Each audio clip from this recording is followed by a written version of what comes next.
All right. Hello and good morning, everyone. Kamusta naman kayo in this beautiful morning? All right. Welcome to the Experimental Design webinar, the second session in the HCI webinar series organized by the ComSci 173 faculty team in partnership with the Computer Training and Extension Division of the Institute of Computer Science, University of the Philippines, Los Baños.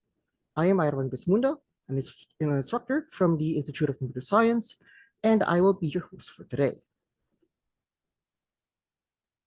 All right.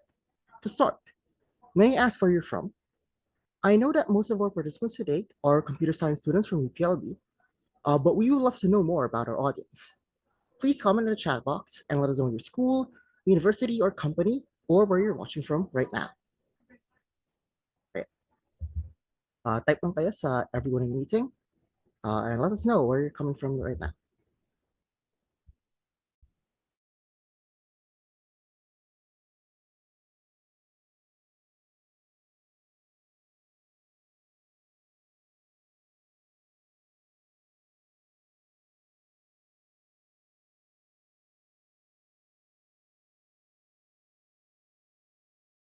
Right, of course, most of the people that are here are from UPLB, of course, since this is a webinar designed for our course sa UPLB.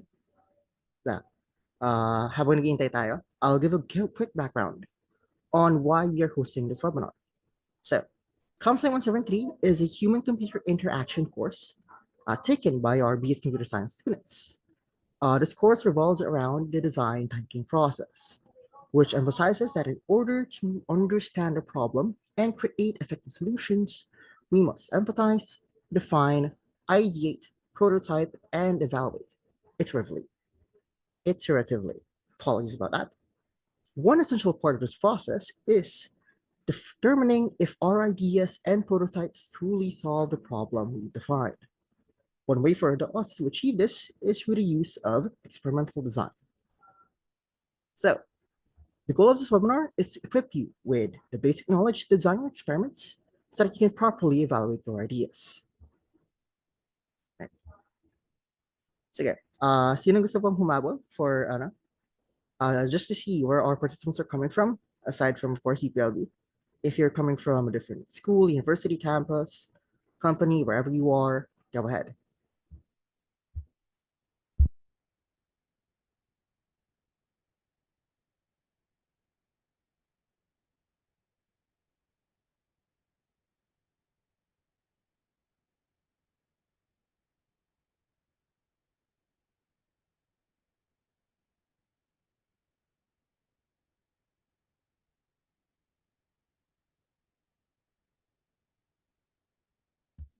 It's very nice to hear. So sino dito ang mga Tarlac State University? Hello po dyan. And sa Visayas State University. Hello, greetings from UPLB.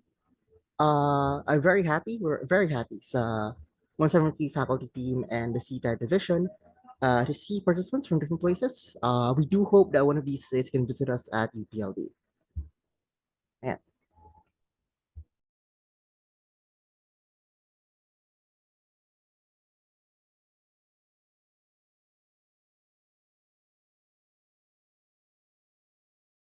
And we also have participants from, apologies about that. We also have participants from Central Mindanao University as well. So again, very, very happy to see you all participants coming from different places. Again, I do hope that one of these days you can visit us here at UPLB.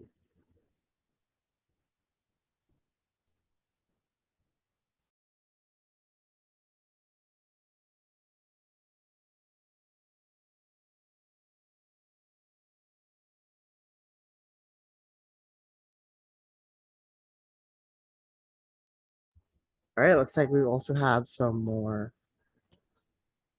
universities and schools. We have some participants from ULICU Mafalabang,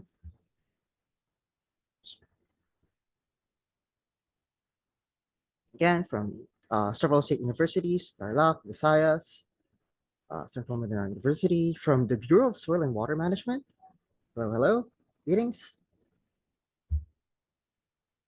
From the Elizabeth Stephen School, hello as well.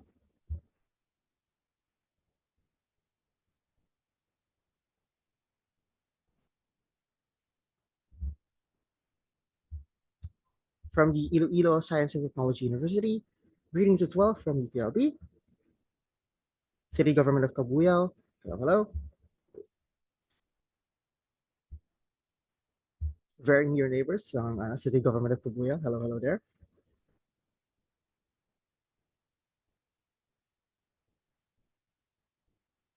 From St. Augustine School. Greetings, greetings. From Baguio EFL School. Greetings as well. Welcome to the Experimental Design webinar. Universidad de Dagupan. Hello, hello.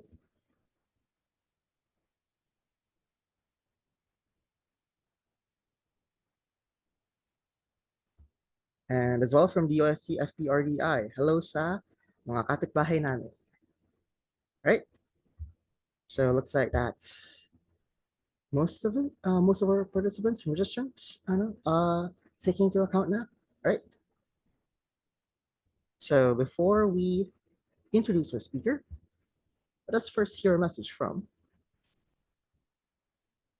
our officer in charge of the Institute of Computer Science, Assistant Professor Juan Miguel Buwagan III. Thank you. Right. Dinig ba ako? Okay ba? Yep, all good, all good. Welcome po everyone sa ating TED Talk. So unang-una ay maraming salamat po sa ating speaker, si Mr. Alan K. Teme, para sa talk na ito.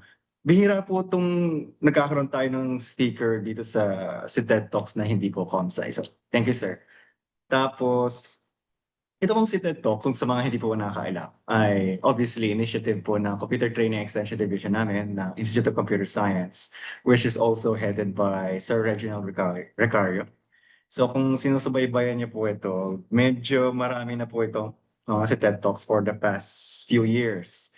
So ang purpose and intention po ng TED Talks ay to promote computer science, share some IT knowledge from our staff, not necessarily computer science, but basically IT stuff, spreadsheets, mga ganun. And basically to give back to the community, UPLB community, and of course, yung general public sa labas ng UPLB. So we hope to strengthen this. Magkakaroon pa po kami ng marami, so hopefully you support this. So kumbaga, abangan niyo po yung sa Facebook page namin. Hopefully manood din po kayo ng future TED Talks. So thank you for supporting one of ICS initiatives. So sa mga nanonood, hopefully marami po kayo matututunan. And lalo na sa ating mga ComSci 173 students, because I personally don't know much about experimental design, so I'm excited to learn.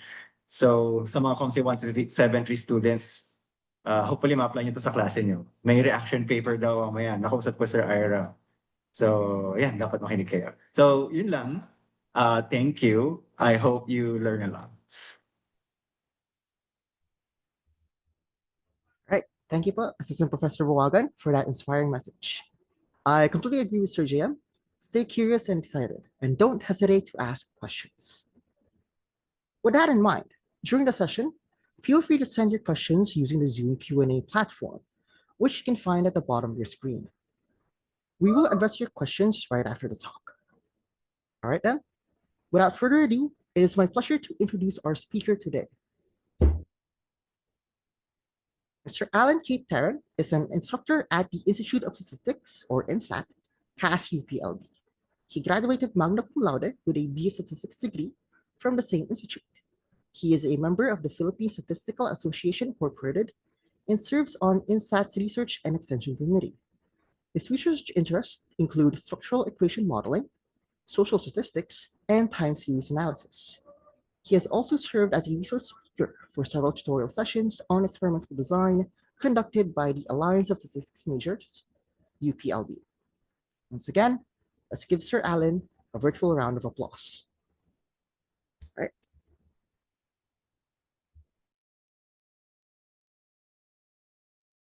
Ayan, so thank you very much for that very generous introduction, sir.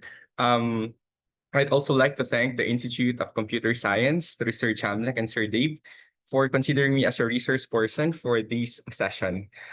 Firstly, I'd like to share my presentation.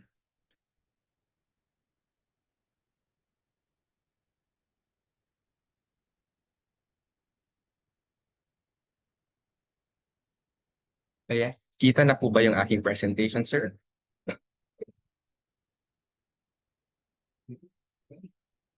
Visible naman po yung aking presentation, sir. Okay po, sir. Thank you very much.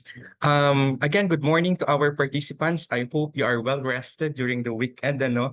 And I hope maging meaningful yung ating discussion for today. I've learned that most of the attendees here, but there are also other attendees, no? Most of the attendees here are ComSci 173 students. And I learned that if you're taking this course that you have already taken, Stat 101, so I assume that you already have a background of the basic statistical concepts. So na-discuss natin.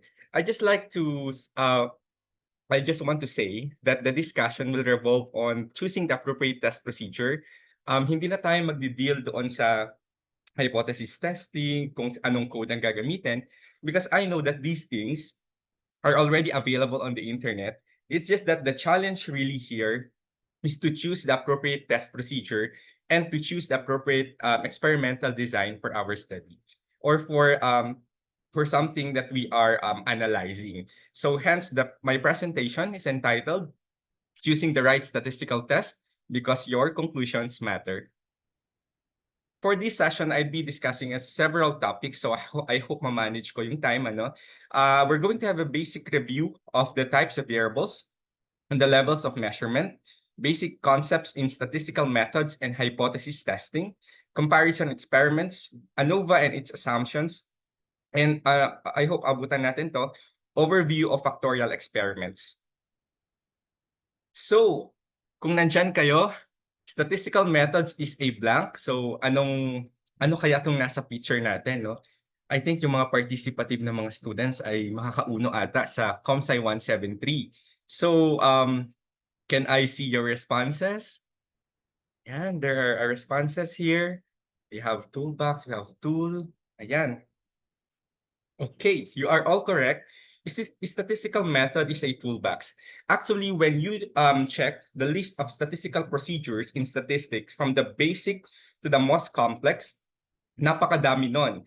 At even if you search on the internet, minsan iba-iba din yung sinasabi. Because basically, yung choice ng statistical procedure ay nakabase sa ating data, nakabase sa ating parameter of interest, at nakabase kung ano yung objective na sinet natin sa ating study. So as statisticians, when we are choosing the appropriate test procedure to answer our objectives, we undergo a set of steps. The first thing that is very important is for us to know the data that we are dealing with. Ano ba yung data na meron kami? Pangalawa, ano ba yung ating parameter of interest? Yung parameter of interest ay i-discuss natin later kung ano yung term na yan. Basically, yung data, anong type of variable ako nagdi-deal, paano mineasure yung variable na yon. Pangalawa, ay kailangan alam mo yung parameter of interest mo. Pangatlo, of course, kailangan alam mo kung ano yung objective mo doon sa study. Kasi doon sa objective mo, i-align natin yung statistical procedure na akma para masagot yung objective na meron ka. So yun usually yung step na na-undergo namin para select kami ng appropriate test procedure. Okay. Oh. Yeah, okay. So, again, sabi ko nga, the selection of the appropriate test procedure starts with understanding your data.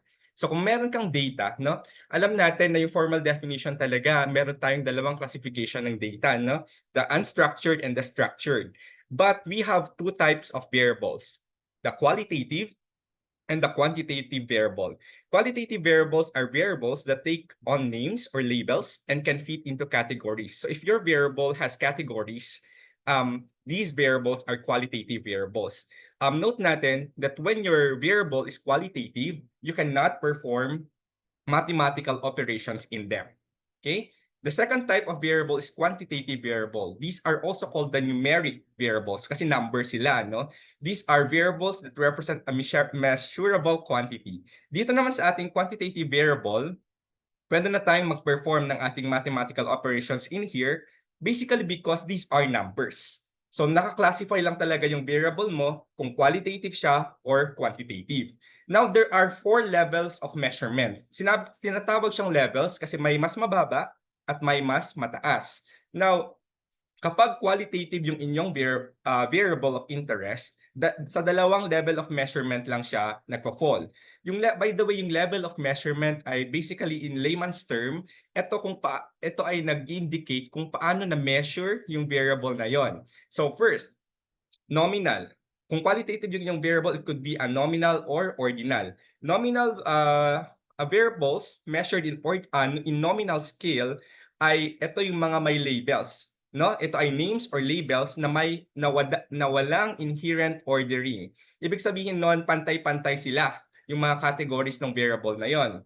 For example, sex, no? Wala namang mas mataas na sex. Male and female lang yon. So wala namang inherent ordering yung variable na yon. So qualitative yon, not nominal.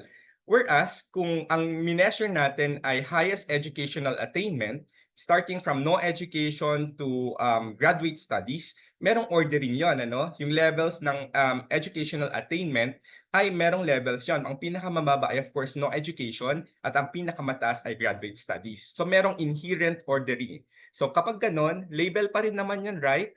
So qualitative variable pa rin siya at nagpo-fall siya ngayon sa ordinal scale. Next is the quantitative variable. Kung number yung iyong variable, numeric, technically numeric yung inyong variable, the quantitative siya. It could either be interval or ratio. Kapag interval, ito kasi mga formal definition nakakalito minsan, pero ito lang yung tip for interval. Kapag interval po, there is true 0 point. Ibig sabihin nun, 0 means something. So if your 0 has a meaning, then your quantitative variable is interval scale. Anong example? For example, temperature, no? Yung 0 degrees Celsius, hindi ibig sabihin nun walang temperature. It's actually the freezing point. So merong meaning yung 0 na yon. So kung merong meaning yung 0 na yon, it's quantitative interval. Next, kapag naman po walang meaning yung 0, for example, your exam score, at 0 yung exam score mo sa particular course, then 0 means nothing. Wala kang talagang score, it means nothing. So if your variable is like that, then it's quantitative ratio. So again, may dalawang variable lang tayo na dinidil, ano? Qualitative, quantitative, at nominal, ordinal, interval, and ratio yung ating mga levels of measurement. Bakit po natin to inaaral? Kasi po dito nag-uumpisa yung selection natin ng appropriate test procedure. Hindi natin maseselect yung appropriate test procedure kung hindi natin alam to. Kung hindi natin alam kung qualitative or quantitative at kung anong level of measurement. Kasi for example, yung ating age, no? It can be measured when I ask the respondent, it could be, what is your age? Then the respondent would give me an answer, ano po, 23, no? Yung age, ganyan. Pero pwede ko din siyang bigyan ng range from 20 to 25, 26 to 30, and so on. So, yun ay kapag tinanong ko mismo yung age, it is measured in ratio scale. Kasi nga, 0 means nothing, di ba? Kapag age. Ngayon, kapag binigyan ko siya ng mga ganong categories, that is in ordinal scale. Kasi nga, merong ordering. At label lang naman yun, naka-range kasi siya. So yung age na variable, pwede siyang maging qualitative, pwede siyang maging quantitative, no, na variable. So kaya kailangan tinitingnan palagi natin kung paano ba mineasure yung variable na yon. At kapag alam na natin yan, sige, let's try this first, no? Just to check if we understood. First variable, system response time, which is defined as the delay between a user's action and the system's reaction in milliseconds. So can I ask your answers? What type of variable and what level of measurement is this variable? Sige. Tingin nga po ako ng mga answers ninyo if you have already. Yan, quantitative interval, ratio, quantitative ratio. Yan. So, thank you for those who answered, no? Ang variable po na ito ay Of course, this is quantitative kasi time siya, no? Ay, hindi ko ma-next. Paano ba? Yan, quantitative ratio. Basically, first kasi quantitative kasi numeric naman yan. Clear naman time ang pinag-uusapan. Ngayon, ang tatanungin mo na lang next kung para ma-identify mo kung interval yan or ratio, yung zero value ba nito may meaning? So kung zero yung time, meron bang ibig sabihin yon? None. Wala naman, di ba? So this is ratio scale. Next. Satisfaction, defined as the user's ratings of ease of use, enjoyment, or frustration measured using a 5-point Likert scale. So what type of variable and what level of measurement is this one? Yan, sige po. Yan. Ang magkaka-bonus point ata ang mga nasagot, no? Sa ating chat box. Okay, so tingnan natin kung ano yung mga responses ng ating mga participants. So qualitative ordinal, no? Qualitative ordinal. Okay, tama naman kayo, ano? So this is qualitative ordinal. Basically, kasi yung satisfaction, na-measure siya using 5-point Likert scale at yung 1, 2, 3, 4, 5 doon, they do not really indicate a number. They indicate a label. And these labels have inherent ordering. Kapag ganun po yung case, edi ang ating variable ay qualitative ordinal. So, after natin ma-identify, no, yung ating appropriate na ma-identify kung anong type of variable ang meron tayo at kung paano siya na-measure, next natin na aalamin ay yung definition ng ating parameter of interest. Ano ba yung ating parameter of interest? Parameter of interest is a summary measure based on the entire population. So nakukuha lang itong parameter of interest na to kapag we have the population data. Yung ating population data, ibig sabihin, natanong mo lahat ng members ng population dun sa dinefine mo na population of interest. So for example, ang dinefine mo ay ang population of interest mo ay set of all UPLB students. Ibig sabihin nun, magkakaroon ka ng parameter kapag natanong mo lahat ng estudyante sa UPLB.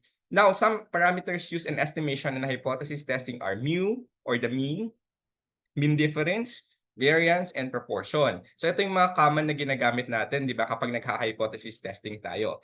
Now, madalas, we don't have the population data because kung napakalaki naman ng inyong population of interest, say, the set of all Filipinos, ang dami nun, millions yon. So para tanungin mo isa-isa yon, magsisensus ka at napakalaki na ginagastos ng ating gobyerno para mag-census. Kung hindi mo kaya yon, pwede ka namang mag-sample at gagamitin yung sampling methods na available sa atin para mag-select ng iyong respondent. At kapag sample lang meron ka, wala ka nung parameter.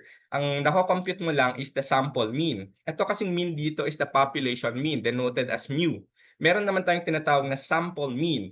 Kapag yung iyong pinagkuhanan ng data ay yung population, that is called the population mean. Kapag naman yung pinagkuhanan mo ng data ay sample lang, that's called the sample mean. And the sample mean is called basically a statistic. Yung statistic na yun is used to estimate the parameter. That is used in testing whether or not magre-reject tayo ng HO or not, no? So that is the parameter of interest. So kung ano man yung tinetest natin, kailangan alam natin, am I dealing with the mean? Am I dealing with the mean difference? And am I dealing with the variance? Ito pa yung gusto kong i-test sa aking hypothesis. So kung identify mo yan na mean ang gusto mo, kailangan din alam mo kung ano yung iyong variable of interest. Itong variable of interest is the specific characteristic or attribute or quantity that is measured. So for example, nag-measure ka, no? Ito mismo yung mini-measure mo. Ito mismo yung variable of interest, no? Running time, error rate, detection rate. So ito yung ano mo. Ito talagang yung mini-measure mo sa experiment. So that's called the variable of interest. So kung alam mo na kung anong parameter mo, alam mo kung anong variable of interest mo, and ang next question, what are the characteristics of my data? Characteristics of my data, what is the distribution of my data? So, alam mo kung anong type ng data, anong type ng variable ang meron ka, anong level of measurement, anong parameter. Ngayon, tatanungin mo, ano bang characteristic ng data na meron ako? Should I use a parametric or a non-parametric test? Now, note that in statistics, lahat ng mga statistical procedure po na yan ay naka-classify lang actually into two, the parametric test and the non-parametric test.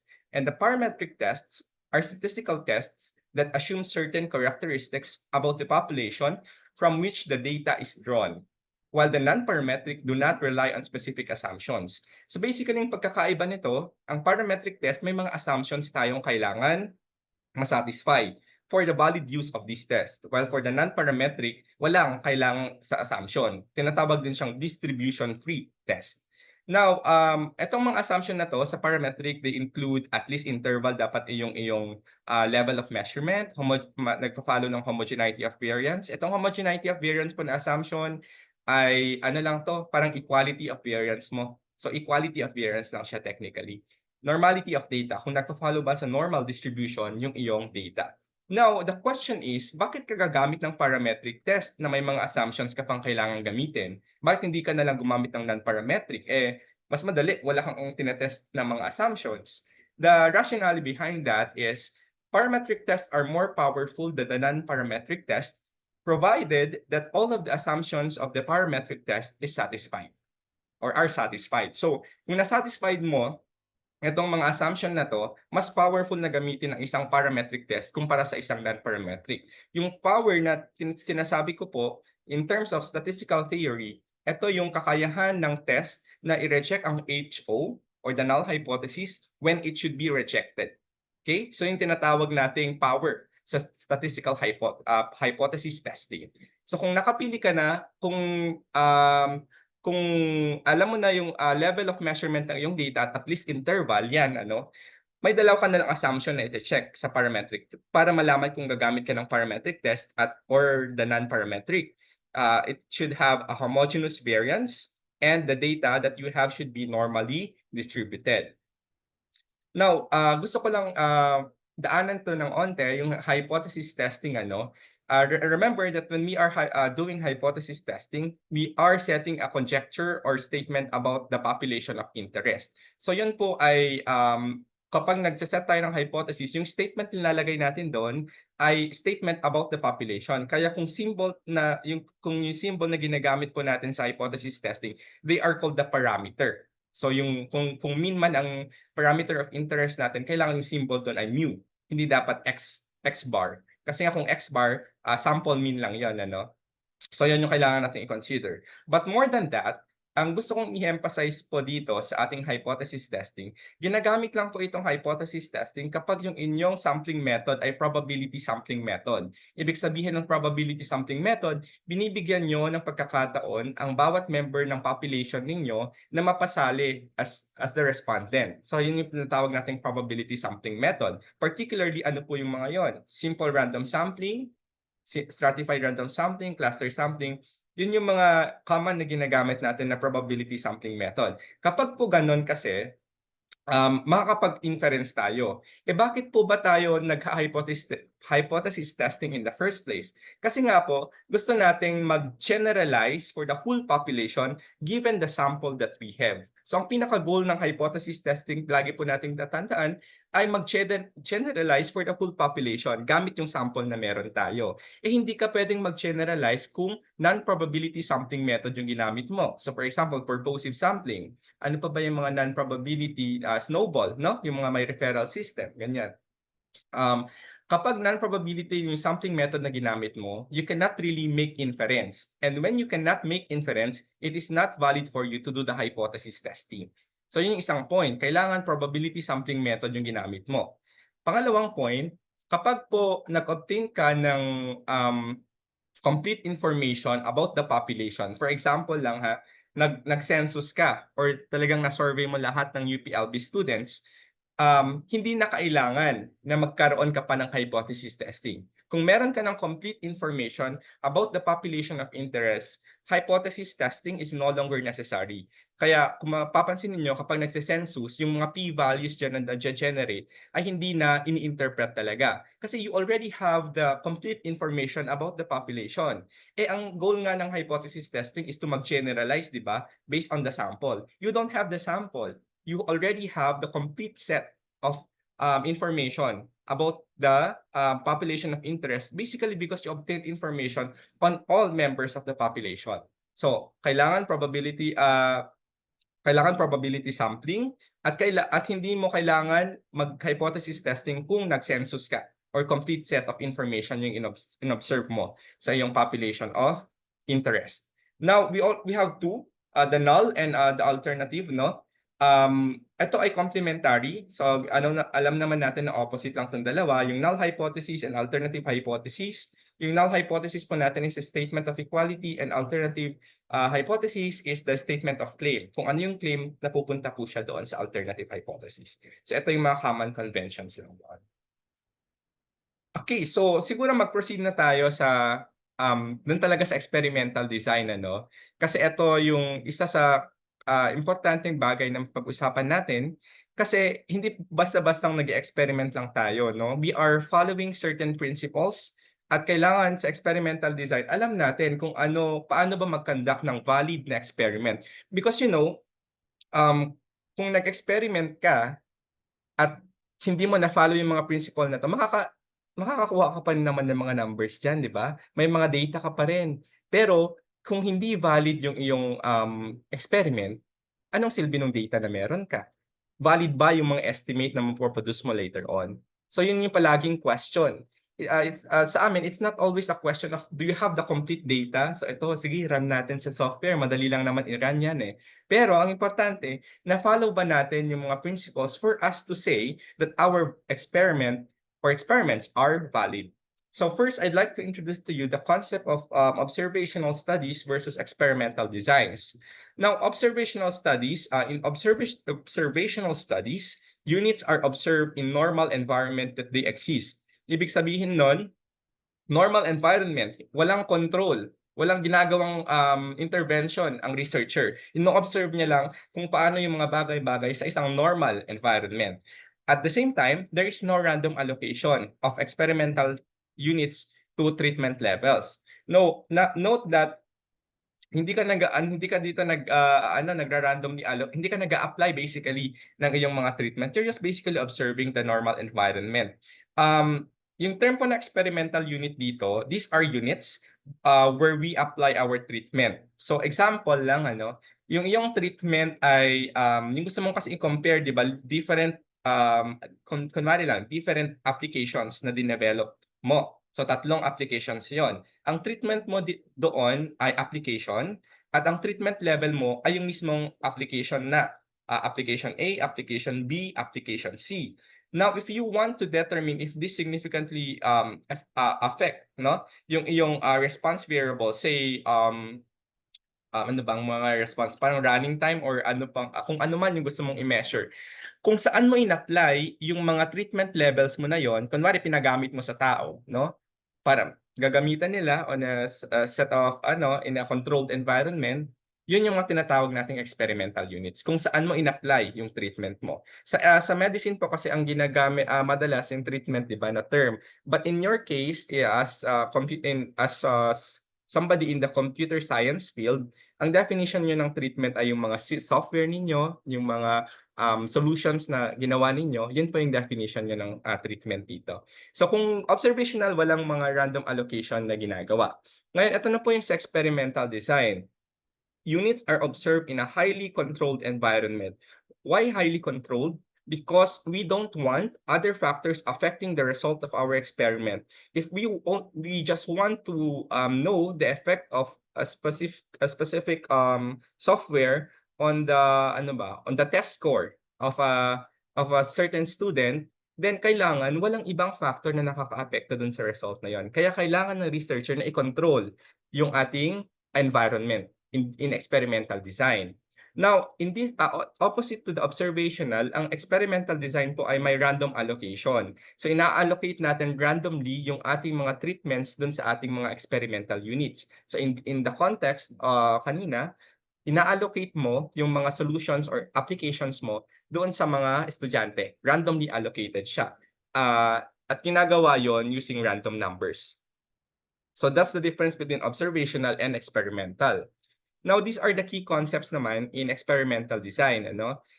Basically, kapag sinabi po nating experimental design, compose lang po siya ng dalawa, the treatment structure and the design structure. Pag sinabing treatment structure, ito yung nagde-define kung ilang factors ba ang ginagamit mo sa iyong experiment.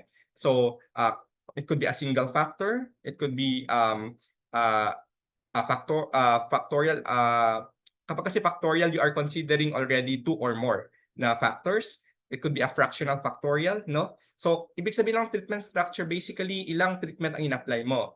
Yung design structure naman, ito nag-indicate ng grouping ng iyong experimental unit. Paano mo ba sila group kung meron ka mang grouping variable? Kung wala naman, edi yung most basic design ang in-employ mo, which is the complete randomized design. So, basically, dalawang bagay lang yan, treatment structure kung ilan ang treatment mo, at design structure kung paano mo group yung iyong experimental units. Now, these are the definitions for us to be familiarized, no? Sa terms na ginagamit naman po sa experimental design. Treatments or factors are a set of conditions whose effect we want to measure. So ito yung gusto nating ma-measure talaga. Treatment levels. So meron tayong treatment levels. Treatment levels are values of the treatment or factor to be tested. So kung yung treatment ay applications or solutions, merong levels yan, correct? So ang gusto mo bang i-compare na software or application ay tatlo? So yun yung gagamitin mo. Yun yung set mo as treatment levels. Next is the response variable. Ito po ay, wag malilito, similar lang po ito sa variable of interest. But in the experimental design, ang ginagamit pong term ay response variable, which are observed characteristics, which may also be referred to as the dependent variable. So, yon, basically variable of interest lang ito na mini-measure mo dun sa iyong experiment. Now, these are the important things to consider in designing an experiment. So these are the principles of experimental design. For your experiment to be valid, you should be able to consider these 3 principles. First is randomization. Kailangan yung pag-allot nyo or pag-allocate ninyo ng inyong treatment levels sa inyong mga experimental units ay random. So, ibig sabihin nun, hindi ibig sabihin na random na kung sino mong una mong nakita. Of course, gagawin natin yon na systematic. Nag-generate po tayo dyan ng ating random numbers, no? Bakit natin ginagawa ang randomization? Ginagawa po natin ang randomization para po ma-eliminate yung bias natin dun sa ating experiment. Kapag kasi hindi randomly allocated yung ating mga treatments sa ating experimental unit, ibig sabihin nun mayroong systematic error at ayaw natin nun. Magkakaroon po tayo ng violation sa assumption ng independence of error. So systematic yung magiging error natin at ayaw natin yon. Magkakaroon tayo ng malaking bias kapag hindi randomly assigned yung ating mga treatments sa ating mga experimental unit. So yung pag-allocate mo, kung meron kang 3 app na kino-compare, kung yung pag-allocate mo ng mga applications na yon sa mga experimental unit mo ay kailangan po random. Okay? Pangalawa, kailangan po merong replication. Bakit po tayo nagkakaroon ng replication? By the way, ano bang ibig sabihin muna ng principle of replication? Yung principle of replication, sinasabi po na sa bawat treatment level, kung meron kang 3 na apps na kino-compare, kailangan doon sa 3 apps, sa bawat app na kino-compare mo, meron kang replicate. Tanong po, ilan po bang replicate na kailangan? At least 2 na replicate. So, hindi pwedeng iisa lang ang tao na gumamit nito, nung tong 3, tag-isa nila. Kaya, tapos i-compare mo. Actually, even the software will not allow you. Kailangan at least 2, maganda kung mas madami, pero depende po yan sa resources talaga ng experimenter. Kasi kung mahal naman yung isang experimental unit mo, edi yung number of replicates mo, more likely malilimit ka sa budget. So yung replication, kailangan yan para ma-estimate po natin yung ating experimental error. Ano ba yung tinatawag nating experimental error? Yung experimental error po natin is the variation of the experimental units treated alike. So, ano ba yon? So, for example, yung application 1 mo, meron yung 3 tao. Pinagamit mo yon sa 3 tao. Ang assumption natin doon ay dahil nga iisa lang na application yung ginamit mong 3 taong yon, yung result nila, kung say efficiency ang mini-measure mo, yung efficiency ng 3 taong yon na na-measure mo sa 3 taong yon ay pare-parehas. Ngayon, kung may pagkakaiba dun sa 3 taong yon, yun po yung tinatawag nating experimental error. At kapag nagre-replicate tayo, na babawasan yung na-estimate natin yon, yung experimental error, at nagiging precise yung ating estimate. So yun po yung idea kung bakit po kailangang may replication. Okay? Next po is the local control. Local control is a principle where we are making sure that our experimental units are homogeneous. So for example lang, ang ating experimental units dito kadalasan kasi ay mga tao, ano, participants. Kailangan i-make sure natin na yung mga taong yon ay homogeneous. Ibig sabihin nun, hindi pwedeng yung isa mong participant ay napakabata, yung isa mong participant ay napakatanda. Eh di kung titingnan mo, merong variation na. Meron nakakaapekto na yung age dun sa paggamit ng application kasi nga of course, i-assume natin na mas mateki yung mas bata kumpara doon sa mas matanda. So kailangan kung kung magkukuha ka ng mga participant mo, edi kailangan yung mga say yung mga parehas na techie, parehas na parehas na age group, tapos kung nahi-hint mo na may pagkakaiba ang babae at lalaki, edi gawin mo din na lahat sila ay parehas na lalaki or parehas na babae. So yung principle ng local control, we want to make sure that all of the experimental units that we have in our experiment are homogeneous. Pantay-pantay po sila. So yun po yung kailangan natin make sure, tatlong bagay: randomization, random yung pag-allocate natin ng ating mga treatments sa ating experimental unit; replication, kailangan sa bawat treatment level natin merong replicates; at pangatlo, kailangan yung ating mga experimental units ay homogeneous para walang ibang factor na nakaka-affect dun sa response, dun sa effect ng ating treatment dun sa ating response variable. Okay, sa ating comparison experiment, ito yung experiments performed to compare two or more population by using two or more treatments. At for example lang, we are comparing two groups, no? Two groups pa lang ito. So kailangan, napaka-importante po na malaman natin kung yung ating samples ba ay paired or independent. Kapag ibig sabihin po ng paired, ito ay yung selection mo ng first respondent mo ay nakakaapekto sa selection mo ng pangalawang respondent mo. Paano po ba siya technically? Masasabi mo siyang paired or matched sample kapag po may self-pairing na tinatawag at may match pairing. Paano po ba yung match pairing? Ito yung meron kong sineset na matching criteria. For example, ang aking matching criteria ngayon ay yung mga mag-asawa. So for example, na-select ko yung husband, automatic na mase-select ko yung asawa niya, the wife, because the matching criteria there is kailangan mag-asawa sila, no? Or kambal, no? Nagse-select ako ng mga kambal, kung na-select ko yung isang isang kapatid ng kambal, edi masaselect ko silang dalawa. Kaya yun yung tinatawag nating matching criteria. Or, pwede ding self-pairing. Ito yung ginagawa natin when we obtain two measurements from a single experimental unit. So, kunwari, ako na binigyan ako ng intervention na say, a seminar, mineasure yung test score ko before and after the seminar. So, kumuha sa akin ng dalawang observation. So, yung tinatawag po natin yun as self-pairing. At kapag ganun, mako-consider ako as a paired sample. Okay? Yung ating sampling ay paired. Ngayon naman, kung walang kinalaman yung selection mo ng mga samples mo sa isa't isa, tinatawag po yun na independent. Basically, ang ginagawa lang dyan talaga, una mong tatanungin sa sarili mo, meron bang self-pairing? So may dalawa bang kinuhang observation sa isang experimental unit? Kung wala pong ganon, tatanungin mo ulit kung may match pairing. Meron bang ka-match yung experimental unit mo? Kung wala ulit, more likely independent na yung inyong sample. Bakit po natin yan dinidiscuss? Kasi po meron niyang implication sa choice of statistical procedure na gagamitin natin to analyze our data. Now, ito sa case muna po ng independent. Ang ating parameter of interest dito ay mean difference. Why mean difference? Because we already have two groups comparing. At merong mean yung group 1, merong mean yung group 2. Yung difference ng means ang ine-examine natin. Kaya mean difference yung ating parameter. So we already know the parameter of interest here, mean difference.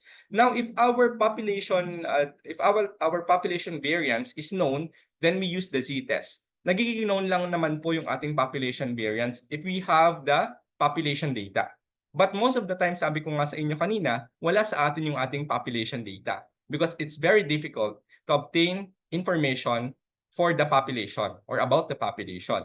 Kaya kung meron lang tayong sample, edi gagamit tayo ng t-test. Kung normally distributed yung ating data, makikita po ninyo dito sa diagram, mean difference po, kung normal, gagamit ng z-test kung known yung population variance. Kung hindi po known, gagamit po ng t-test. Parehas po na t-test ito. Pero kung equal yung variances na satisfying homogeneity assumption, gagamit po tayo ng pooled t-test. Kapag hindi naman po, gagamit po tayo ng non-pooled t-test. Now, doon ka mag-e-end, no? Pero ngayon, sabi ko nga kanina, kung hindi naman na-satisfy yung normality assumption, po-proceed agad tayo sa non-parametric counterpart. Hindi naman doon nagtatapos ang buhay. Meron naman non-parametric counterpart, which is the Mann-Whitney test or the Wilcoxon-Rank sum test na gagamitin natin. So, yun. That is for the independent sample. Next is for the paired sample. Again, the parameter of interest naman dito ay mean difference pa rin. By the way, kung may nakikita po kayong proportion, yun din po yung test procedure na gagamitin for independent. But madalas sa computer science, I think na experiments ay mga mean ang kinukuha. So kasi mga quantitative yung variable. Kaya dito muna tayo siguro magpo-focus, no? So yung paired natin, kapag paired yung sample natin, ibig sabihin nun may self-pairing or may matching, no? Ang parameter of interest pa rin dito ay mean difference. Kung normal yung iyong data, mas madali ito kasi kung normal, paired t-test lang. Tapos kung hindi normal, meron kang paired Wilcoxon Signed-Rank test. This is the non-parametric counterpart of the paired t-test for paired samples. So, kita nyo na kung mali kayo ng pag-identify ng type of sample ninyo, more likely mamamali kayo ng pili ng appropriate test procedure. Okay. So let's have this example. Sige. Makiling Coders, a group of computer science students, have been working with a local hospital to redesign their outpatient appointment scheduling system. The goal of the redesign was to improve efficiency by streamlining the booking process. They developed a web-based prototype of the new system.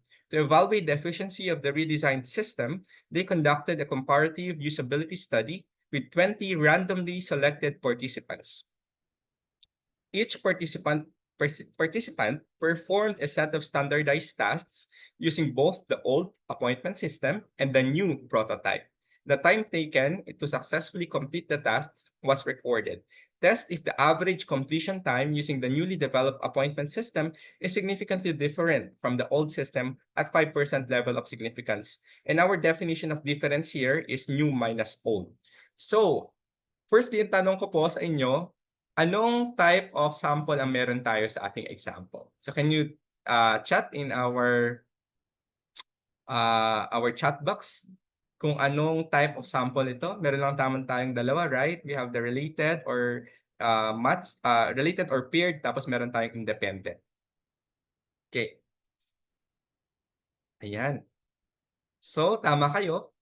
Ang ating type of sample dito ay paired. Anong basis natin para masabi nating paired? Kasi nga po merong self-pairing. Ibig sabihin nun, we obtained more than one observation from a single experimental unit. Okay, dalawa. Kasi pinatry muna yung old appointment systems dun sa experimental unit, tapos pinatry yung new appointment systems sa same experimental unit. So, meron tayong paired samples. Okay, fix. Yan. Ang ating experimental units here, by the way, is the participants kasi doon natin pinagamit yung ating mga system. Yung ating response variable is completion time, no? In seconds. Basically, wag malilito again, response variable is the variable of interest. Ginagamit po kasi yung term na yan sa experimental design. Parameter of interest natin is the mean difference. Why not mean? Because dalawa na yung group na kino-compare natin, the old and the new. So mean difference dapat. Level of measurement ratio, kasi nga yung ating response variable ay completion time, kaya quantitative yan, at zero means nothing naman dyan. So, kailangan yung ating level of measurement ay ma-define as ratio. Type of sample, tama po kayo, related yung ating sample. Now, okay. So, sabi natin kanina dun sa diagram, no? Related yung ating sample. Meron tayong dalawang option doon. Kung normally distributed yung ating sample, gagamit tayo ng paired t-test. Kung hindi normally distributed yung ating variable of interest, kung normally distributed yung ating variable of interest, ang gagamitin po natin ay paired t-test. Kung hindi normally distributed naman, gagamitin natin yung paired Wilcoxon-Seinbrand test. Okay, so test natin yung normality. By the way, yung code nito available naman po sa internet so at sa software. So I think as ComSci students, easy na sa inyo ito. So etong test procedure, by the way, for testing the normality, we have a lot of test procedures, but as we teach in Stat 101, we are using the Shapiro-Wilk test. And we have this p-value here, 0.151.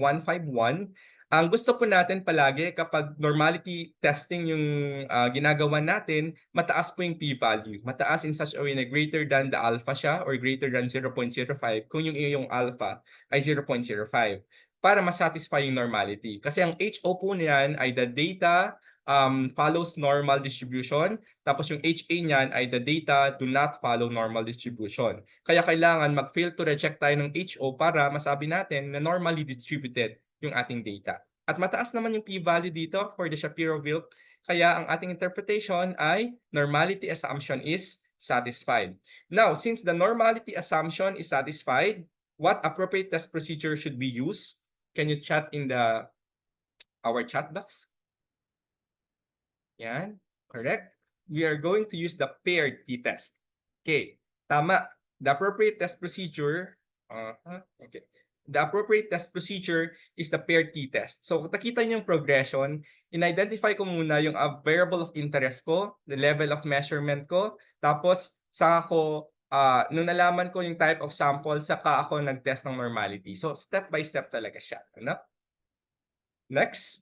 ComSci Peeps, a group of computer science students, designed two gamified mobile apps for teaching programming, a story-driven adventure called CodeQuest, and a mini-game collection called Logic Leap. To evaluate their effectiveness, 40 middle school honor students with no prior programming experience were randomly assigned to either CodeQuest or Logic Leap for 4 weeks. All students then took a standardized programming knowledge and test, and their scores were recorded. At 5% level of significance, test if there's significant difference in the scores of the students assigned in CodeQuest and Logic Leap. Let the difference be defined as the difference of CodeQuest minus the Logic Leap. Kung mapapansin po ninyo dito, nasaan na yung randomly assigned? Ayan. Kung mapapansin nyo dito sa ating example, notice nyo dito yung application ng tatlong principles of experimental design. Number 1, randomization. So, ibig sabihin ng randomization dito, saan bang binanggit? Randomly assigned to either CodeQuest or Logic Leap. So, 40 na students yon. So, ibig sabihin nun, nag-randomize ka, meron ka ding replicates, of course. Kasi nga, dun sa iyong isang gamified mobile app, meron kang 20, and dun sa isa meron ka din 20, no? Randomly assigned yon. So, na-satisfy agad natin yung randomization, na-satisfy agad natin yung replication. Now, paano natin na-ensure yung local control dito? Na-ensure na kailangan yung ating mga participants ay homogeneous. Na-ensure po natin siya by stating na middle school yung mga estudyante at honor students sila at pare-parehas silang walang prior programming experience. So, doon natin na ensure yung local control kasi nga kung magkakaiba naman sila ng kunwari may programming yung isa tapos yung isa ay wala, di more likely may epekto yon, no, sa ating test score kasi mas matalino na agad sa programming yung isa, no, at kailangan honor students sila para ma-make sure na nasa upper bound talaga sila ng kanilang class. So yon yung ating pang-make sure na kung mapapansin nyo itong example na to, nabigay din, actually sa lahat ng example, nabibigay yung ganyan, na ensure yung tatlong principles ng experimental design. Experimental units po natin dito ay middle school honor students. By the way, for this example, what type of samples are we dealing with? Sige, pa-chat nga po sa ating chat box. Yan. Okay, so tama kayo. These are independent samples. Why independent? Kasi hindi naman naka-apekto, wala namang matching criteria, wala namang self-pairing, no? Kasi isang test lang tinake nito after using the gamified mobile apps. So these are independent samples. Let's proceed. Okay, so response variable natin dito or the variable of interest is the test score kasi yun yung measure natin sa ating experimental unit. Parameter of interest again is mean difference kasi gusto natin i-compare yung group ng Logic Leap at yung CodeQuest. Level of measurement ng test score ay ratio kasi kapag na-zero ka sa test, zero na yon, wala talagang meaning yon. Type of sample, of course, is independent. Now, kung independent yung iyong sample, more likely meron ka na agad option dyan. Magte-test ka dyan ng normality at kung hindi naman normal, gagamitin mo yung non-parametric counterpart. Now, hindi na possible yung z-test dito ha. Dito kasi sa ating kung mapapansin ninyo, hindi na possible ang z-test. Ito po yung independent, right? Dito yung decision, parang decision natin. Hindi na applicable yung z-test dito kasi randomly sampled. Sample lang yung meron ka. You don't have the population data. So z-test is not, your population variance is not known, so z-test is not applicable. Ang pipiliin mo lang dito talaga ay kung normal, pooled t-test or non-pooled. Kung hindi normal, man-Whitney u-test. So yun yung ating options. Yan. Ganun lang tayo nagde-decide. Okay, sige. Yan, alam natin na type of samples natin ay independent. So yun yung mga options natin. Kaya, magte-test tayo ng normality. Ito.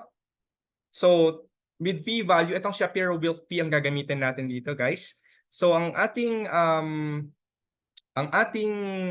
p-value here for the CodeQuest, kailangan kung independent, by the way, yung inyong sample, yung testing ng normality ay 2 per group siya. So, CodeQuest tapos Logic Leap. Kung mapapansin kasi ninyo, I don't know kung napansin nyo, dito sa paired, kung nag-test tayo ng normality, isa lang yung p-value natin. Kahit new and old yung kino-compare natin. Kasi ang tinetest for normality po dito is the paired differences. So, meron kang nakuhang, ano bang response dito? Yung response po natin ay completion time. So, yung ating tinetest for normality here is the new completion time ng new minus completion time ng old. So, you get a number there. And yung mga number na nakuha mo, yun yung itetest mo for normality. Kaya isa lang for paired. Ngayon ko for independent, per group yung test kasi wala namang independent naman yung ating groups na 2. So meron kang CodeQuest, p-value for the CodeQuest, and meron kang p-value for the Logic Leap. At again, sinasabi ko kanina na gusto natin palaging mataas ang p-value sa Shapiro-Wilk test para ma-consider natin na satisfied yung normality. At dahil nga mataas yung p-value or greater than 0.05 sila, test scores in both groups satisfy the normality assumption since both of them have p-value greater than the alpha, which is by default 0.05. Okay, so normal. So meron na lang tayong dalawang options, right? We have the pooled t-test and the non-pooled t-test based dun sa ating diagram. At para ma-identify kung equal yung ating variance or not, gagamit po tayo ng f-test to compare two variances. Ang p-value po dyan ay yung 0.3. Ito po, 0.3. At again, similar to the normality testing, kailangan or gusto natin palagi na mataas yung p-value niyan kasi assumption po yan. At para masatisfy yan, ay kailangan greater than 0.05 yung ating makuhang p-value. At since with a p-value equal to 0.3, the equality of variances assumption is satisfied. So equal daw yung kanyang variance. Now, normally distributed siya, equal yung kanyang variance. What is the appropriate test procedure? Can you chat in our chat box? Yan, ang speed talaga ng mga students. So, tama, pooled t-test yung ating gagamitin. Kasi nga, normal distribution siya, normally distributed siya, tapos equal yung kanyang variance. So, yon. The appropriate test procedure is the pooled t-test. Okay. Now kung mapapansin niyo sa example 1, example 2 natin, yung kino-compare lang natin is dalawang group. Pero dito, kapag gusto na natin mag-compare ng more than 2 groups, ang ginagamit po natin na method talaga ay analysis of variance or the ANOVA. But note that ANOVA is not a test procedure. It's actually a model. Ang test procedure talaga na ginagamit is yung f-test or the Kruskal-Wallis test. So kapag sinabing anong test procedure na ginamit mo sa pag-analyze mo ng data, wag natin sasabihin na ANOVA po, no? Hindi po tama 'yon kasi ang ginagamit to produce the ANOVA is the test procedure, which could either be f-test or the Kruskal-Wallis test, no? And again, ANOVA is used for comparing the means between 3 or more groups. So kapag 3 or more na yung kino-compare natin. At may mga assumptions yan para valid na magamit natin yung parametric test na, yun nga, yung f-test. sa pag-construct ng ANOVA. Normality of the distribution of experimental errors, homogeneity of error variances, independence of errors, and additivity of the treatment effects and environmental effects. Now, itong independence of errors po at yung ating additivity ay hindi yan talaga tinetest na may formal test. Yung independence of errors natin ay na-make sure natin na independent yung error kapag nagra-randomly assign tayo. So makikita ninyo na kapag hindi kayo nag-randomly assign, hindi niya nasa-satisfy ito.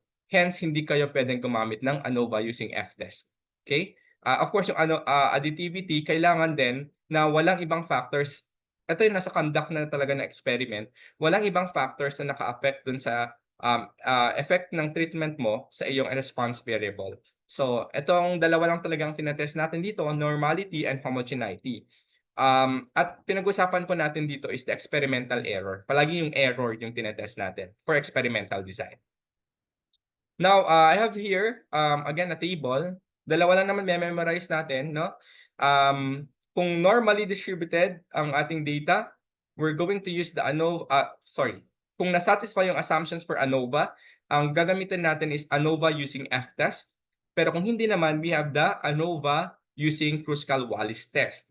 Now, kung kailangan nating mag-post hoc analysis, ang gagamitin natin for parametrics, the Tukey's studentized range method. At kung non-parametric ang ginamit natin, ang kasunod ng Kruskal-Wallis ay Dunn's test.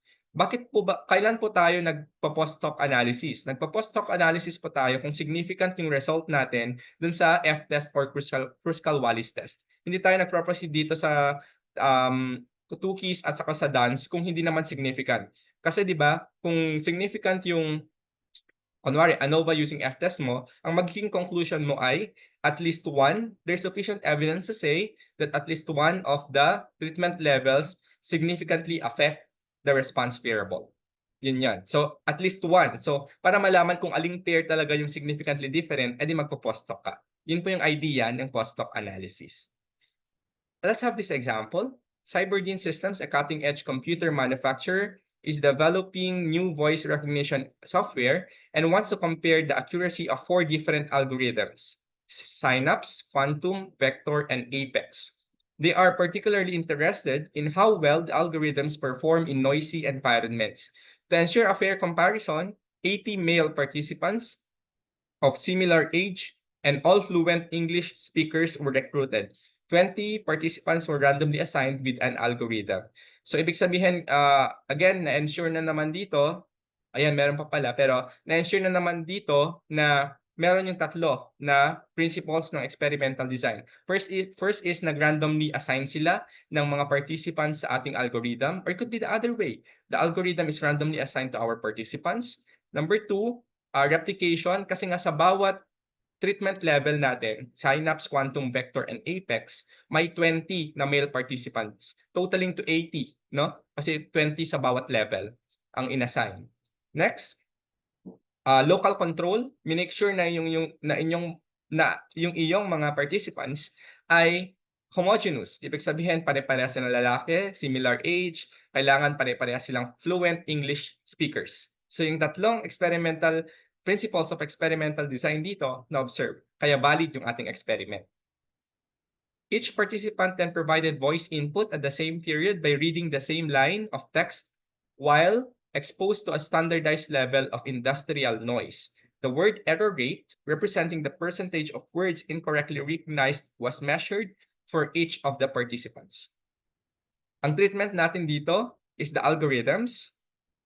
Treatment levels natin dito, Synapse, Quantum, Vector, and Apex. Again, treatment levels are the values of your treatment or factor.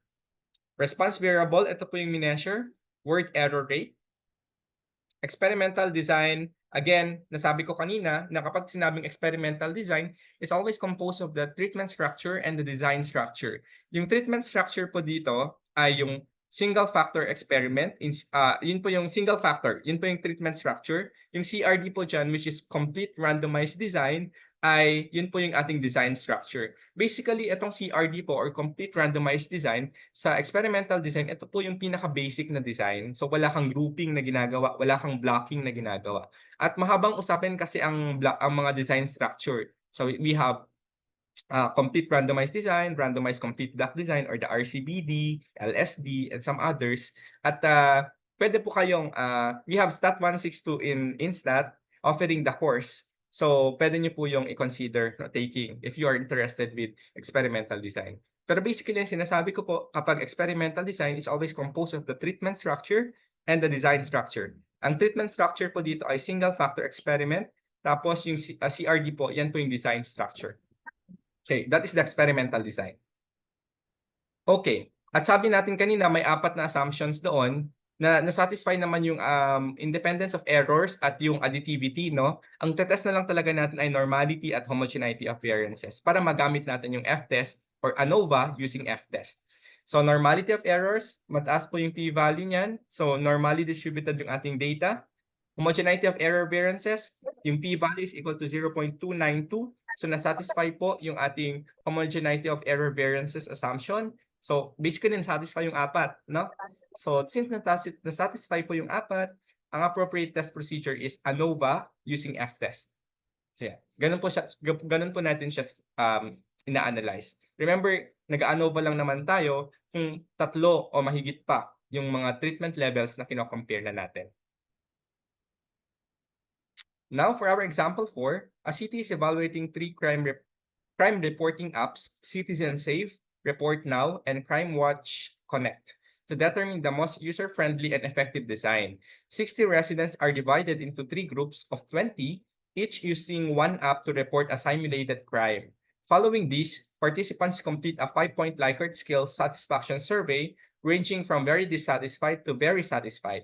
The city will analyze the collected satisfaction scores to identify the app design that yields the highest user satisfaction.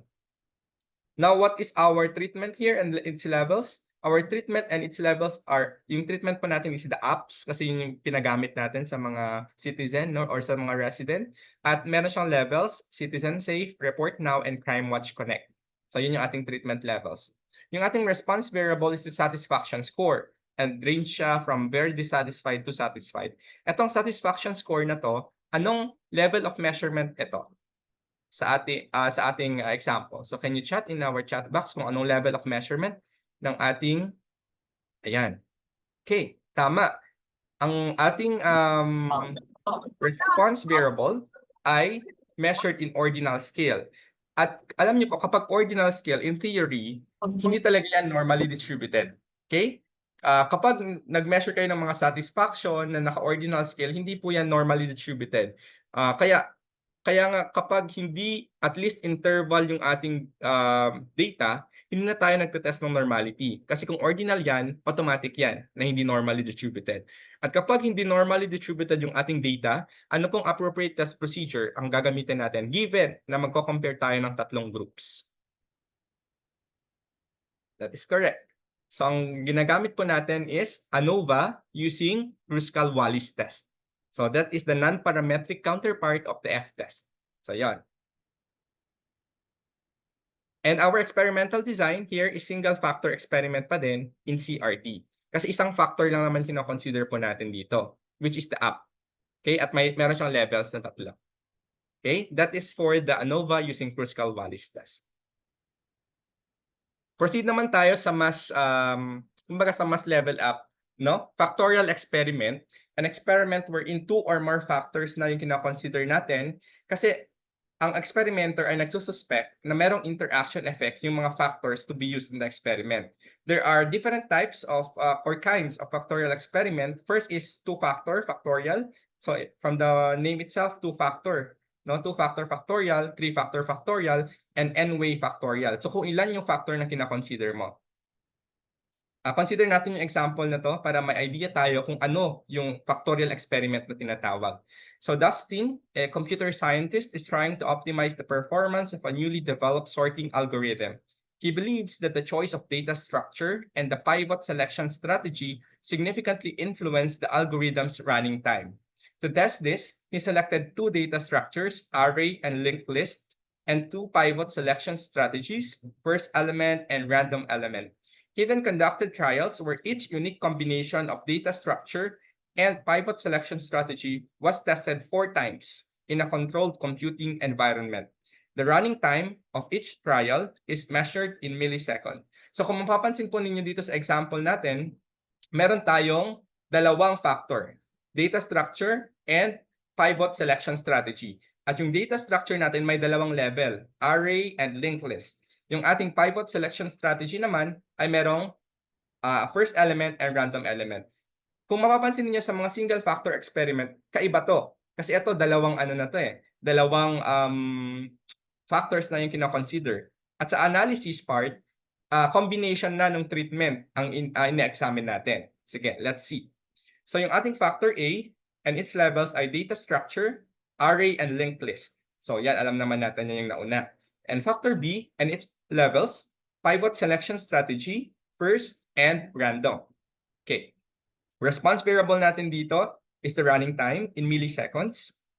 Experimental design natin dito, two-factor factorial experiment in CRT. So ganito po siya banggitin. Since we have two factor sa ating example, but if we're considering three factors, di magiging ano yan, three-factor factorial experiment in CRT. Okay? Appropriate test procedure po dito is ANOVA using F-test, provided that assumptions should be satisfied for the valid use of the test. Ano pa yung mga assumptions na sinasabi natin? Yun po yung assumptions na na-discuss natin kanina. Higher order interactions must be tested first before testing the lower order interactions or the main effects. So ano po yung sinasabi dyan?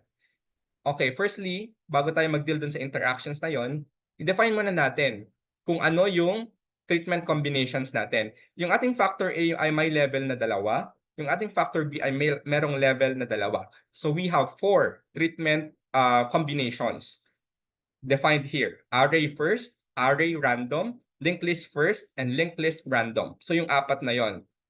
At sa bawat treatment combination, meron tayong 4 na replicate as mentioned kanina, no? Tested kasi sila 4 times. Ito yung result ng ANOVA, no? At yung sinasabi po nating higher order interaction, firstly natin tinetest yung interaction ng factors. Ito, data structure and pivot selection. Una natin tinitingnan tong p-value na to, no? Kailangan kasi para makapag-proceed tayo sa main effects. Ito yung tinatawag na main effects. Ito po yung tinatawag nating two-way interaction. Kapag para makapag-proceed po tayo sa main effects, kailangan hindi po ito significant. Okay? So kapag kasi significant, what I mean by significant is less than 0.05 siya, no? Kapag po kasi significant 'yon, may interaction yung data structure and pivot selection method or strategy. Doon sa ating response natin is running time, I think. So ibig sabihin nun kapag may interaction, nakadepende sa level ng pivot selection ang effect ng data structure and vice versa. So may dependence na tinatawag.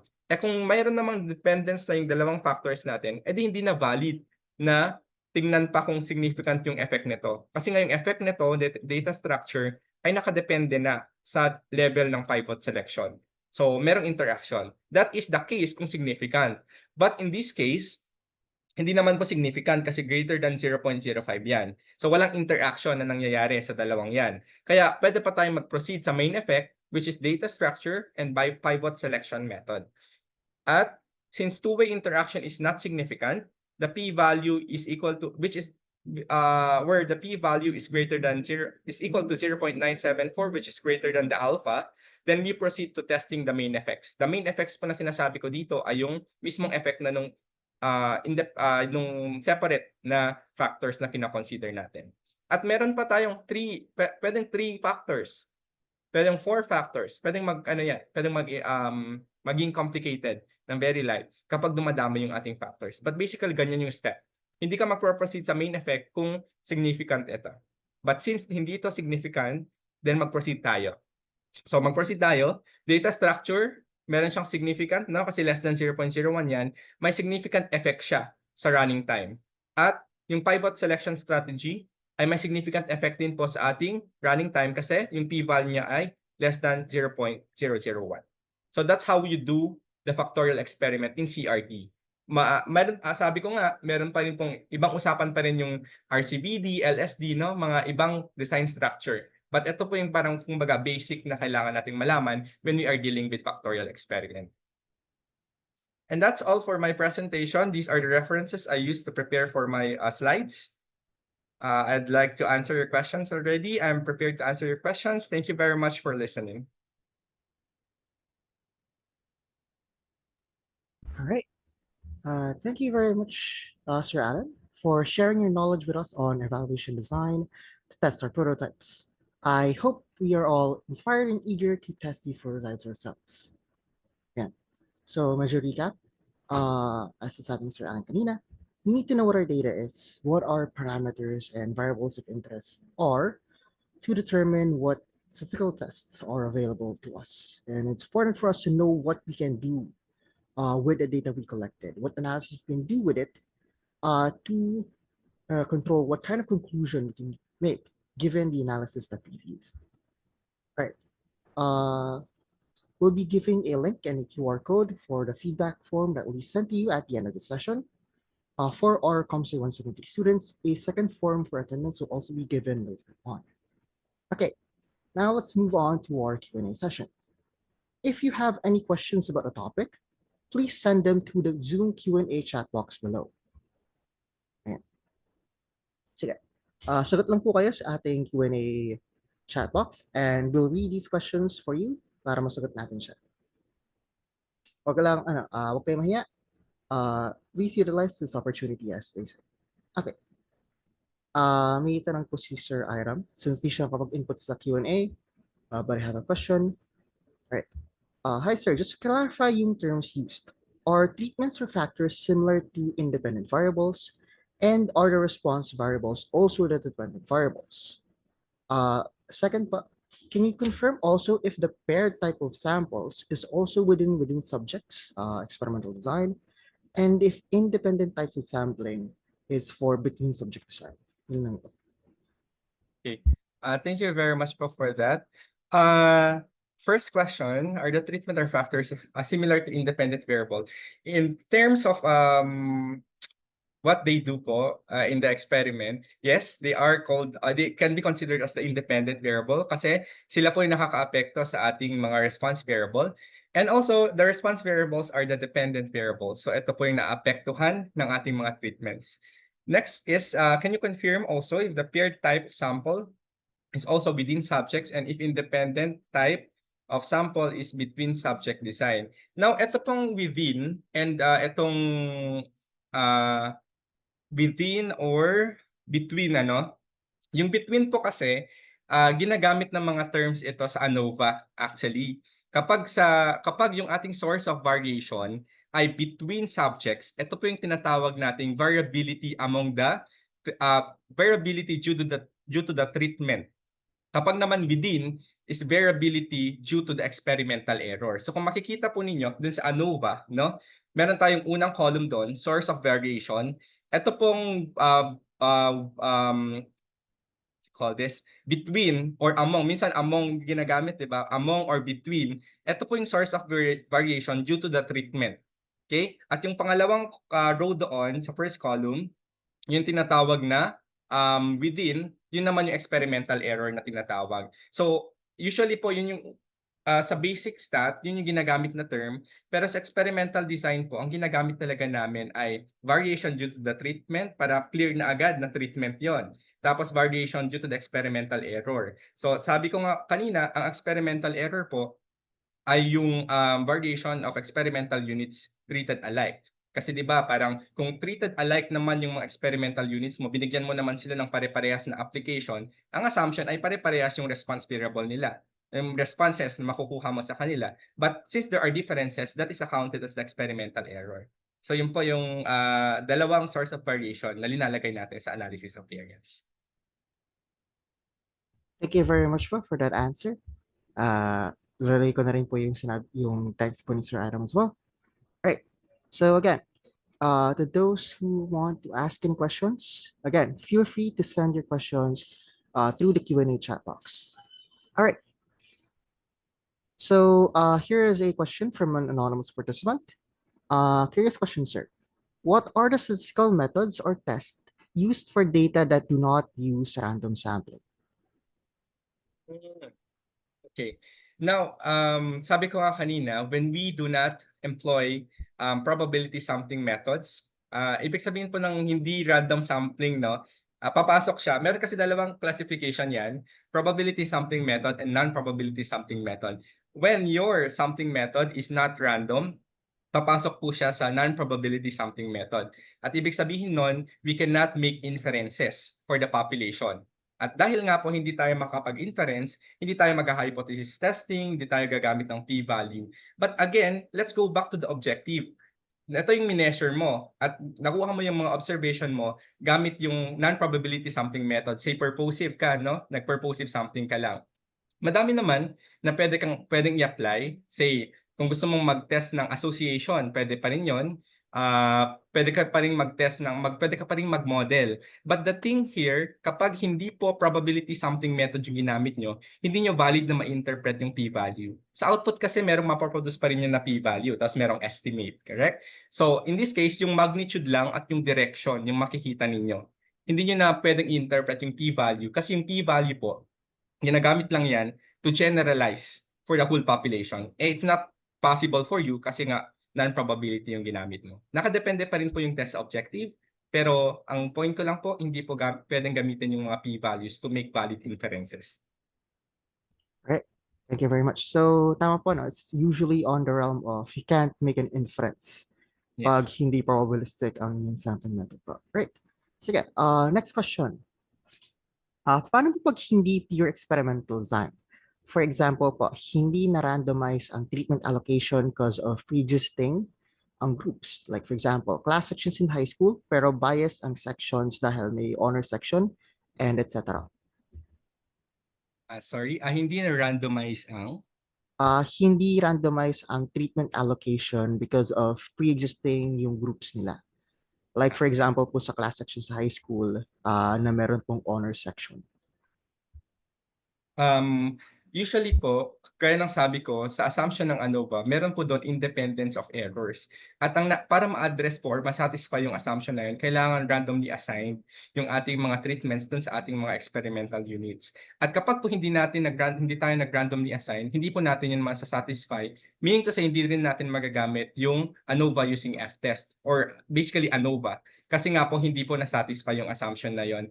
Ang madalas po namin na sinasuggest when we are consulted by our clients is to repeat the experiment because basically you cannot have valid estimates dun sa ginawa mo kasi hindi ka po nag-randomly assign ng iyong mga treatments sa iyong mga experimental units. So the suggestion is to repeat the experiment and make sure that you follow those 3 principles of experimental design. Now, yung sinasabi naman po ninyo na yung sa section na merong higher section, lower section, ganyan, pwede po yung i-account as blocking factors actually. Sa ibang design structure, may tinatawag, yung present ko po kasi kanina ay complete randomized design lang. So basically, hindi natin group yung ating mga experimental units. Pero meron po tayong tinatawag na randomized complete block design or the RCBD kung saan yung ating mga experimental units ay ginugroup natin. So ito yung higher section, ito yung lower section, then saka tayo mag-randomly assign ng mga treatments. Possible naman po yan.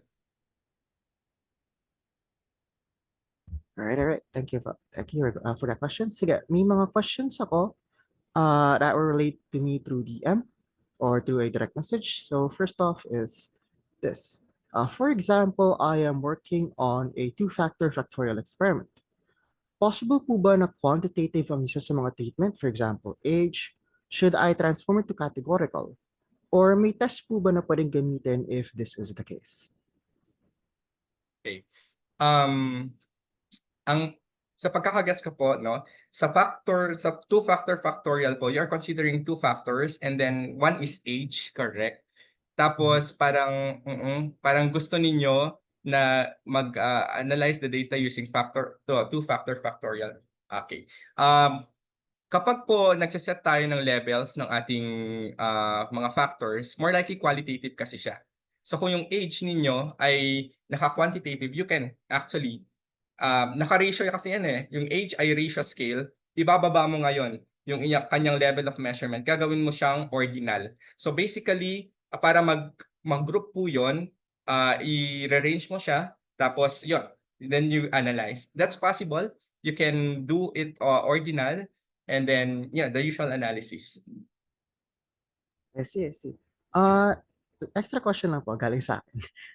So in that case po, no, pwede po naming i-transform, for example, a ratio or an interval data to, for example, nominal or ordinal para lang po mag-fit po siya sa aming test po, no?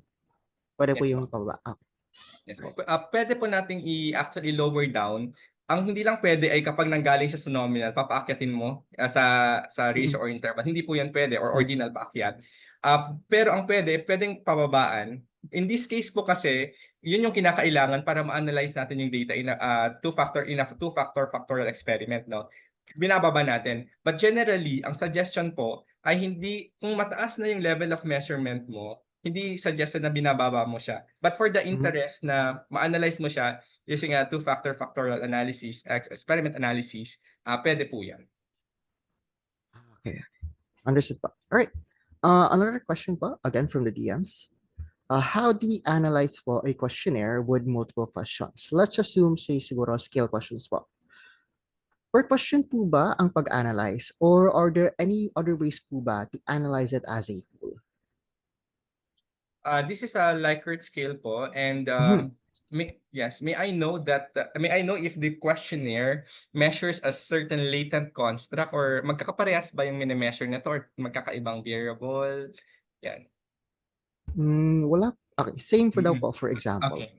Okay, for example po kasi, meron po kasi tayong tinatawag na latent construct.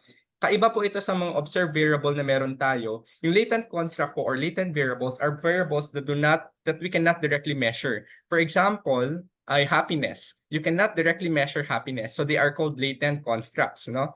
At para ma-measure yung happiness, nagsiset tayo ng multiple questions to measure that, because happiness is multidimensional. Now, if that is your point, then you can have a set of questions to measure a particular construct, and then since construct na yung involved, more likely hindi na ito yung simple analysis na lang, kasi kapag construct po pwede tayong mag-structural equation modeling na tinatawag. Kasi kapag structural equation modeling yung pinag-usapan, involved po dito yung observed variable and latent construct. So, pwede po yon. Ang ginagawa po, di ba meron kang different or a number of items na na-measure using ordinal. Tinototal po yon, and then saka ina-analyze accordingly kung ano po yung appropriate test procedure. All right, all right. I see, I see. Sige, we're, again, feel free po na send po ng questions niyo sa Q&A chat box. Dito sa mga ComSci 173 nating students dito, if there's any questions you want to ask for your experimental design na pinagawa na namin sa inyo, again, use this opportunity na as well. Right. So may extra question pa ako from the DMs. Okay. Should we do separate testing per response variable? And is there a case where more than one response variable in one hypothesis? Extra question po to dun sa kanina question po regarding testing po or analyzing a questionnaire with multiple questions using scalars. When we are doing analysis, please note that we only consider one response variable at a time. Doon, no? Ito again, parang tinutukoy na naman ito ay sa structural equation modeling. Possible po kasi doon na meron kang multiple response variable. Kasi nga kung titingnan po ninyo yung structural equation modeling, yung structural model, madaming arrows, at yung dependent variable mo or independent variable mo, pwede siyang maging dependent variable ng other variables. So parang medyo more complex na analysis 'yon. But when we are talking of experimental design, kailangan po sa analysis natin, isa-isa lang, no? Isang variable lang kada analysis, kasi gusto natin na malaman yung effect ng mga treatments na yon dun sa particular na response variable lang na yon. So, usually kapag mga ganong analysis po, papasok sa structural equation modeling. Pero kapag po mga ganitong experimental design, nag-analyze po tayo per response variable. Per response variable. Okay. Sige pa. Okay, I have another question here from the Q&A chat box. From an anonymous participant, how much of an effect is the usage of a non-parametric test will have on the conclusion without testing the assumptions. Sorry. Again, how much of an effect is the usage of a non-parametric test will have on the conclusion without testing the assumptions? Medyo Okay. Generally kasi we have that as I have said, generally we have two broad classifications. We have the parametric and the non-parametric. Now, ano ba yung effect, no? Minsan ng paggamit ng non-parametric test dahil nga ayaw mo mag-test ng assumption. Okay, parang yun yung gustong iparating, ano. If the assumptions were satisfied, then assuming that the assumptions were satisfied and you use the non-parametric test, it's possible that the conclusions will be different. Okay? Kasi nga, it's possible na hindi significant sa non-parametric, pero sa parametric significant siya. Kasi mas may kakayahan or mas may power ang parametric test na mag-reject ng HO when it should be rejected. So that's the risk of doing that. Of course, when you run your data in using a non-parametric test, may p-value ka pa din naman dyan. But kung na-satisfy naman yung mga assumptions, it's best to use the parametric test kasi it's possible na magkaibang, of course magkaiba talaga yung p-value, pero possible talaga yan na magkaiba yung conclusion na mararating mo. All right. Thank you very much for that answer. Sige, ano lang po ako kung meron po pong hahabol ng mga questions on our Q&A chat box. If there are no further questions na naman, I think we can start to wrap up na our webinar on experimental design. Okay, I'll be waiting for a minute or so kung meron pang hahabol ng questions. Then Sir, if wala meron na, pong question sige. dito directly sent to me. Okay. Sign ko lang po, ano. So Sige is ba? there a difference between husbands and wives in terms of emotional intelligence after a relationship workshop? Sir, that question referred to independent or paired data sets. Yan. So, yan yung mga nakakalitong ano, no? Kasi ang ano natin, ang ating mga samples ay husband and wife. At ang gusto mong i-measure dito ay if there is a significant difference in the emotional intelligence. Okay. Remember that when we are selecting samples, no, and classifying them whether independent or related, nagtatanong muna tayo kung self-paired pa yan or match-paired. In this case, match-paired yan kasi kailangan kung naselect ako, yung partner ko naselect din. Kung may husband ka, yung wife mo naselect din.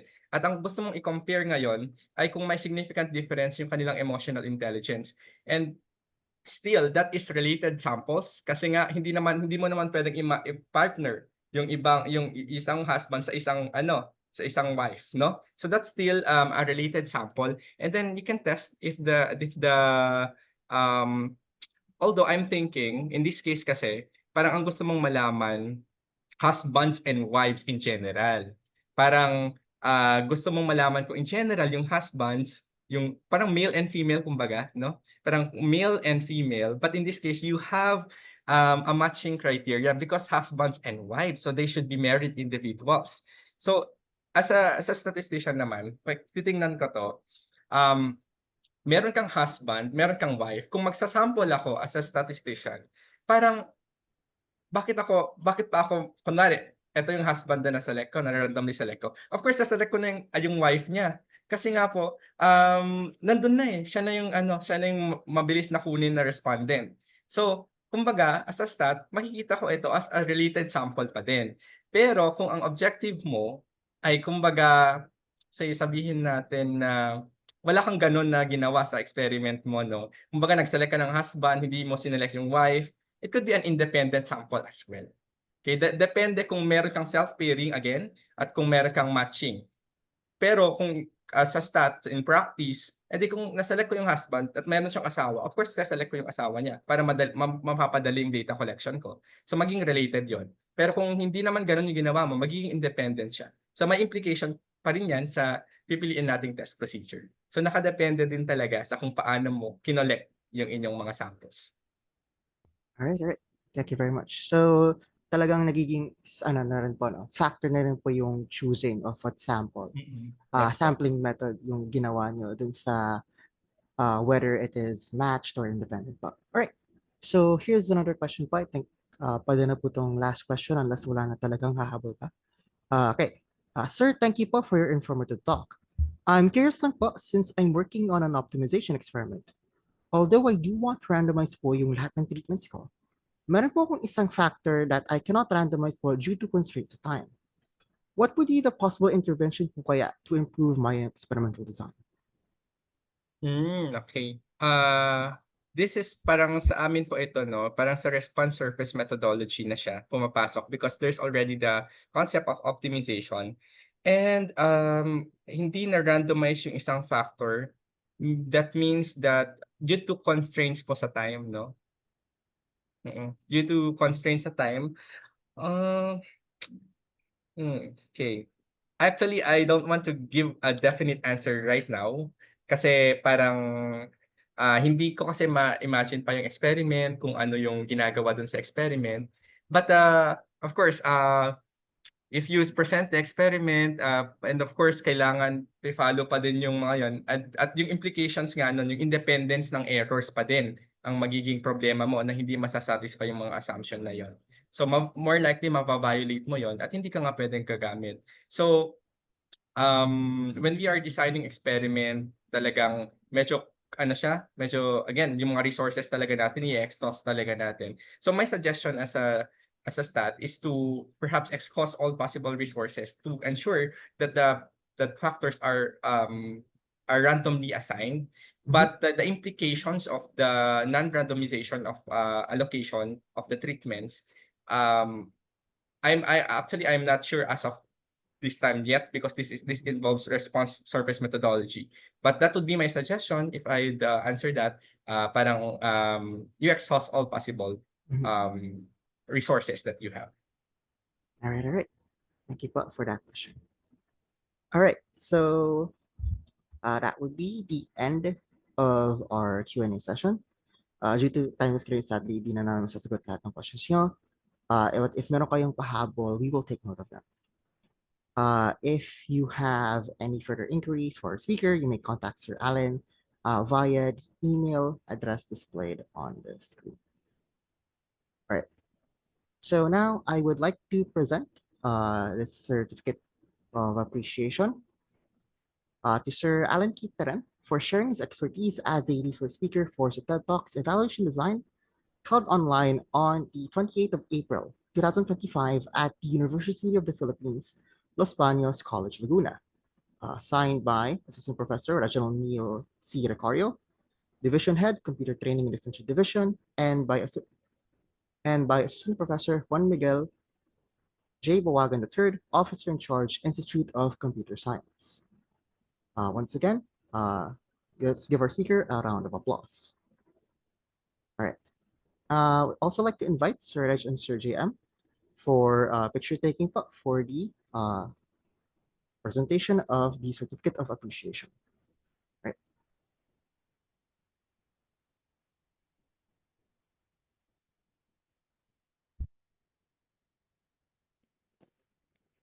Ipo will take the picture in 1, 2, 3. One more po. 1, 2, 3. Thank you. All right. So before we wrap up, let's have our closing remarks from the Division Head of the Computer Training and Extension Division, Assistant Professor Reginald Neil C. Recario. Sir Reg, you may. Morning. Hello, Yeah. hello. Hello, hello. I think okay na po yung audio niya. Okay, good. Sige. Our participants the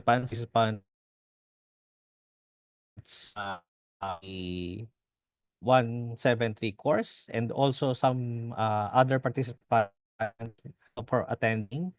Thank you to our speaker, Sir Alan Teren, for the talk on experimental designs. Actually, I was reminiscing my time as a student taking the Stat 1. Most of you have already were not able to take the Stat 1. Used to be a course.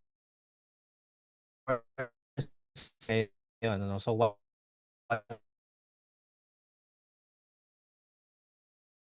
101 and 101. And I was reminiscing during the discussion and the examples provided na naalala ko bigla yung Stat 1 experience ko and Stat 101 experience. So it only emphasizes here the importance of stat and the crucial role of correct experimental design or to make correction, especially in the context of computing. As you know, many of the examples provided were based in computing. So I hope our students, our guests, our participants were able to relate with these examples, and hopefully they find it useful for their respective courses and perhaps in their upcoming special problems and theses. This talk is part of the TED Talks HCI series, and I would like to congratulate and thank for spearheading primarily the context of HCI. So sila po yung mga course instructors noon. So previously we had the on Figma, Figma Basics by Sir Carl. I hope we will be having additional more talks related to HCI and some other topics as well with AI, generative AI, cybersecurity, those buzz terms that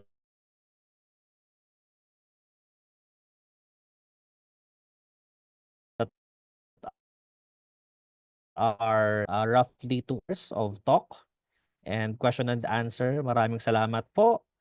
And other participants, maraming salamat for being here. With that, we close this event. Maraming salamat po and have a good lunch. Thank you. Alright. Sige, final reminders na pa. So we'll be having a quick photo op in a minute, so get ready and turn on your cameras. We'll be posting this on our Facebook page. Next, please answer the feedback form displayed on your screen through a QR code to help us improve our future webinars. For our ComSci 1, 2, and 3 students, kindly fill out the attendance form as well. You will be given or issued an e-certificate later on, which will be sent to the email address used today, right after you have answered the feedback form. All right. And then if you have any questions, feel free to reach out to us or reply to the email invitation sent to you this morning. Right. Ready di ba ang lahat? Are your cameras ready? May I invite everyone to turn on your cameras and show your biggest smile. Right.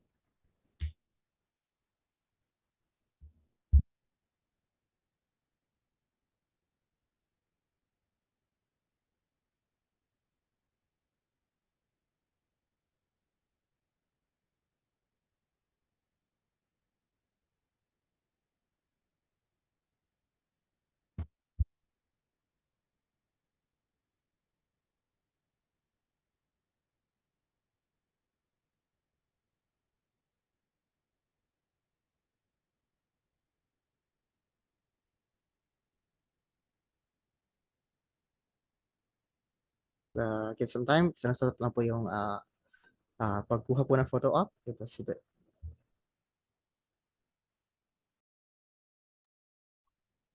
Okay, ready na po ba?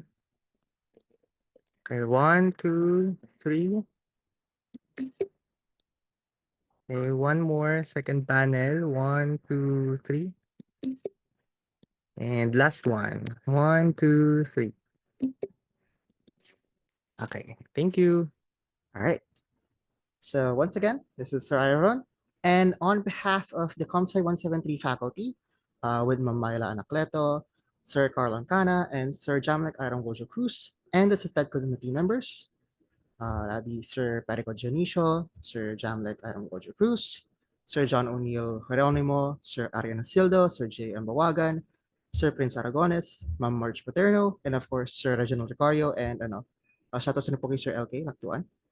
We would like to thank you all for joining us today for the TED Talks Evaluation Design. Follow our Facebook page for more announcements and updates, and we hope to see you again in future webinars. God bless everyone and padayon. All right. Take care, everyone.